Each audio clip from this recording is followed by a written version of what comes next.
Breonek gonzan irgea. Me goaz Jean-Luc en deus en em lakei deus eskaen, chetu dev leso. Poen en de a veieu, me c'hoant en deus de vonet a-raok, a founa pitesk. Anna a zo un ur skol diehek. Chetu ema avan se tor ave Lydia, ni dehi namei du nebeuk entelia ur skolach. D'ur liesan enta, ne ve me galek itre an diwer. Klevet em boe Breonek peu wen bihan, me desket nem boetchet. Chetu em eus divizet ober ur staj hir, amzer dain den em zivroui. Gedi am e hamaradezet staj en em elam liez, avid ober treu e Breonek, avid deskañ pelloc'h. Bourrañ ran elen romantev, me dortu even lake diez peu gemeran lerye em banet i Breonek. Ur yeur djerye zo ne gomprenantchet.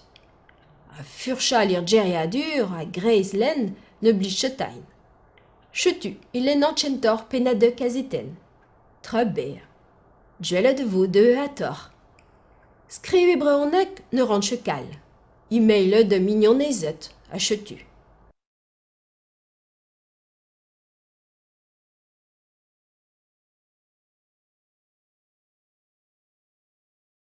Breonek gonzan irgea.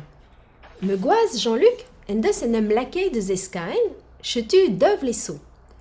Poen en de a veieu, me c'hoant en deus de vonet a-raok, a founa pitesk. Anna a zo un ur skol diehek.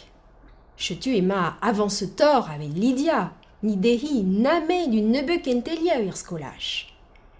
D'ur liesan enta, ne ve me galek itre an diwer.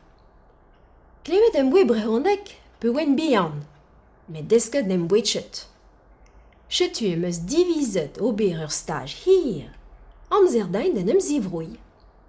Gedi am e hamaradezet staj en em elam liez, avid ober treu e Breonek, avid deskañ pelloc'h. Bourrañ ran elen romantev, me dortu even lake diez peu gemeran lerye em banet i Breonek. Ur yeur djerye zo ne gomprenantchet. A furchal ir djeryadur a greiz len ne blij chetañ. Chetu, il en enchentor penadek azeten. Tre ber.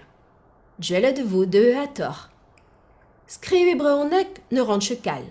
E-mail de mignonezet a chetu.